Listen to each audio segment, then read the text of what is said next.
So, how does it work? There is a big difference between the flow state or state of creativity unleashed and that state of divided attention when you are trying to do too many things at the same time and really not getting anything done.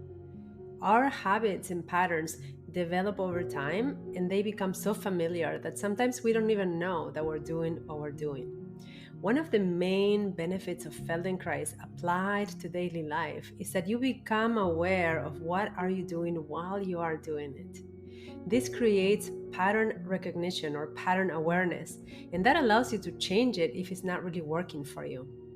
We use specific body cues to recognize how does it feel in your body.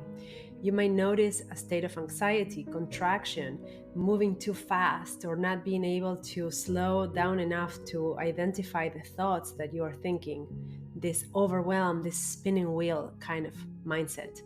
We use movement, tiny movements sometimes, breathing, your attention, all of that combined to allow your brain to recognize a different state.